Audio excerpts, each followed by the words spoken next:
there's a chart today that was published by the New York Times.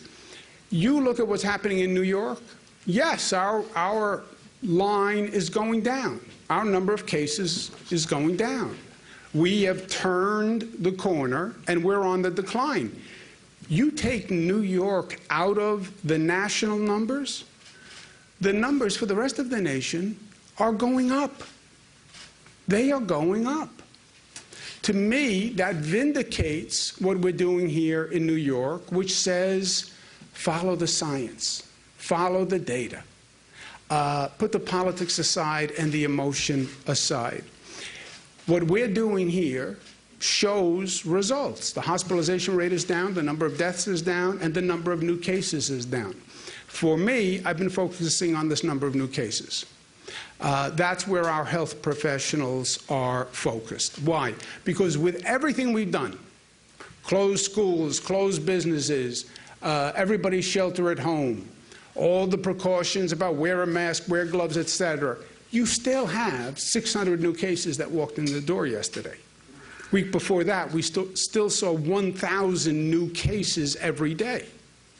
Where are those new cases still coming from? Because we've done everything we can to close down. How are you still generating 600 new cases every day? Where are they coming from? Again, let's look at the facts, let's look at the data, let's understand and see what we can do. So what we've done over the past few days is we asked hospitals, look at just those new cases who are coming in, right? Yesterday, 600 new cases. Where are those people coming from, and what can we learn from those people to further target and refine our strategy?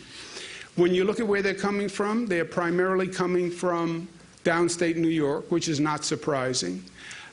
Basically equally distributed. Long Island is 18%. So that's a number that jumps out at you. Rockland, Westchester, which is where we did have a problem, that's down to 11%. When you look at the racial breakdown of who's getting hospitalized, you see it's disproportionately minorities, disproportionately African American and Latino, again in downstate New York. Higher percentage male, 52-48. We don't know exactly why. But the virus doesn't discriminate generally. And a very high percentage comorbidities, which is what we've been talking about and which we understand, which is not a surprise. This is a surprise.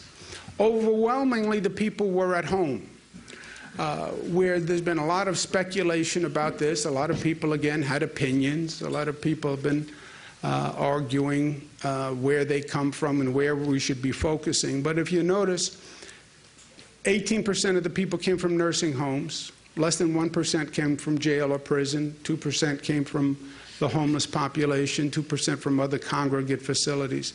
But 66% of the people were at home, which is shocking to us. Disproportionately older. But by the way, older starts at 51 years old. I'm a little sensitive on this point. But if older starts at 51 years old, then that's a large number of us old folk in this state, in this country. So that whole vulnerable population being old, well, old is now 51 and up. So think about that. 60 to 70, 20%, 70 to 80, 19%. But 51 years old is old. Okay. Then I am very old. Transportation method, we thought maybe they were taking public transportation, and we've taken special precautions on public transportation, but actually no, because these people were literally at home. 2% took car services, 9% were driving their own vehicle. Only 4% were taking public transportation, 2% were walking. 84% were at home, literally. Were they working? No. They were retired or they were unemployed. Only 17% working. So that says they're not working, they're not traveling, they're predominantly downstate, predominantly minority, predominantly older, predominantly non-essential employees, and that's important. We were thinking that maybe we were going to find a higher percentage of essential employees who were getting sick because they were going to work, that these may be nurses, doctors, transit workers. That's not the case. And they were predominantly at home. So now that's only 3 days. That's just about 100 hospitals, 1,000 people. But it reinforces what we've been saying, which is much of this comes down to what you do to protect yourself. Everything is closed down. Government has done everything it could. Society has done everything it could. Now it's up to you. Are you wearing the mask? Are you doing the hand sanitizer?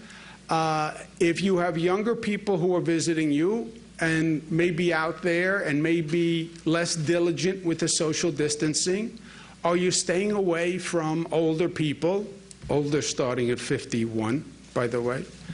But it comes down to personal behavior. This is not a group that we can target with this information. It's really about personal behavior.